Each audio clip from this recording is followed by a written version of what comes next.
Hoy vamos al evento México BC Day. Es un evento organizado por la Asociación Mexicana de Capital de Riesgo en Silicon Valley para hablar de buenas prácticas de fondos de inversión, para acercar a emprendedores de México con inversionistas de acá y para que inversionistas de acá conozcan lo que está pasando allá.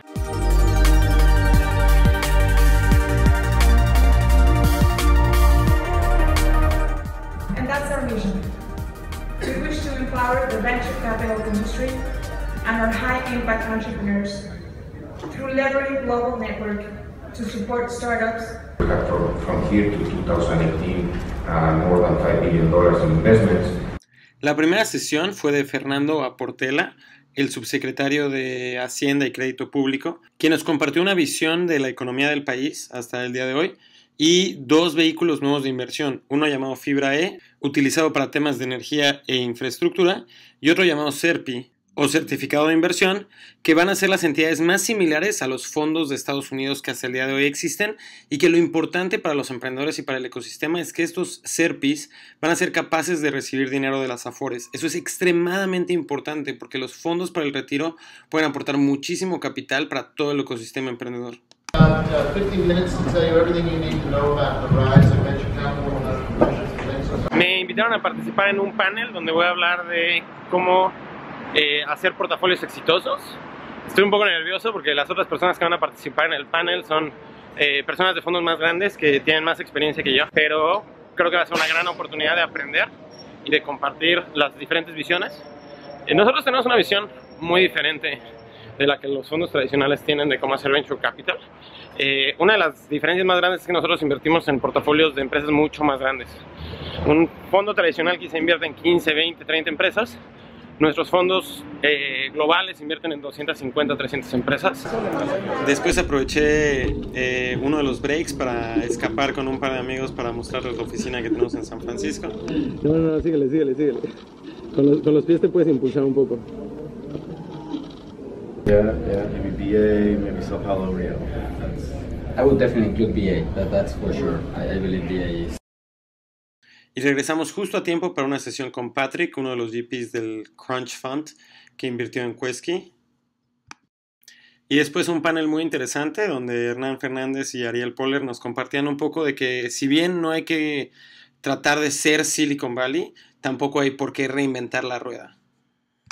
Después vine a la oficina de Platzi rápidamente a subir el video de ayer, porque evidentemente el internet del hotel estaba como muy mal y también quería conocer las oficinas de Platzi. Estuvo muy padre.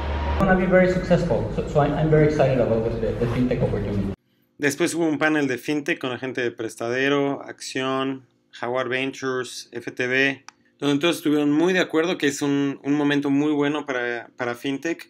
Los bancos están empezando a poner atención, hay una muy buena cantidad de datos y hay una muy buena cantidad de infraestructura que se está generando. Después regresé a la oficina al final de un evento a tener una junta con Dave para hacer catch up y al final le pedí que nos platicara un poco la historia de su framework AARRR. There you go. So we're talking about the AARRR framework story.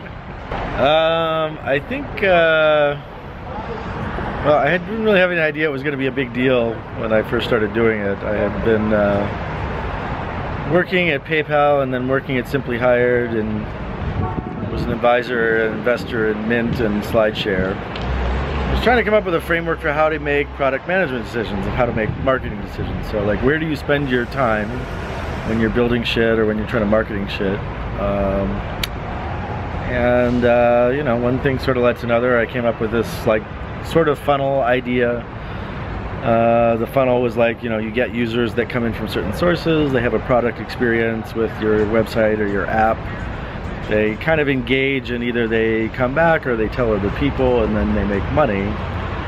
So I started drawing that out and sort of just as a simple way to think about, you know, how do you put a mental framework around building a product, or how do you put a mental framework around acquiring customers. So I think in the beginning it was like, you know, acquisition, activation, referral or retention or something, and money, and that was like ARM. It was like AARRM. Well, that's not very interesting as an acronym. Like, okay, well, let's change money to revenue, and then we have AARRR. It's like, oh, well, that sounds like what a pirate would say. So that was the first concept around startup metrics for pirates. And it was really just like that one picture with a couple of drawings, those 5 areas. And then that was sort of the framework for like, okay, well, if you're working on product, you're working on marketing, how are you impacting one of those 5 areas? Acquisition, activation, retention, referral, revenue. And I think for a lot of people, it was a simple enough model that they could understand how to think about it. It was easy to visualize, and it wasn't, you know, too complicated. I think the best thing about trying to figure out a framework or a model is that you don't get too complicated. People can remember it in one page or one sort of set of sound bites. So I started doing some talks in 2007 or 8, and was doing SlideShare presentations, and then I guess people enjoyed that, or people liked that, and it started showing up in a lot of investor decks, which was actually how I think Sean Parker ended up wanting to get in touch with me or paying attention. Was that really? Well, maybe it was he or other people, I don't know, but enough people started thinking about startup metrics for pirates and putting it into their decks that I'm guessing other VCs saw that framework or methodology, and Sean at least was like, who the fuck is doing this? And because I had the connection with PayPal and through Peter and other people, it wasn't that far removed from Sean. So Sean gave me a gig at Founders Fund in 2008 when the market was like crashing. One thing kind of led to another, I guess, after doing a bunch of talks and presentations on that shit. But up to this date, like, there's still new content being written around that specific framework, I don't think I've done anything novel or interesting around that framework for 5 years. I think most of the original stuff that I did was interesting was in, you know, 2007, 8, 9 maybe. You know, Eric Ries and the whole Lean Startup movement kicked in after that. I think Ash Maurya and some other people have done some interesting work. The business model, business canvas framework, and right.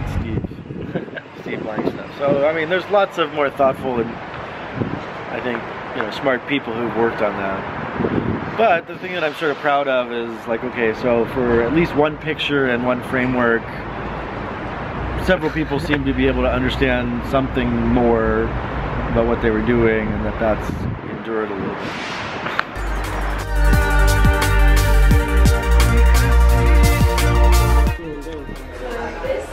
Hey, ¿cómo están? ¿Cómo les va? Me gusta lo que está haciendo este hombre con los videos, síganlo. Right.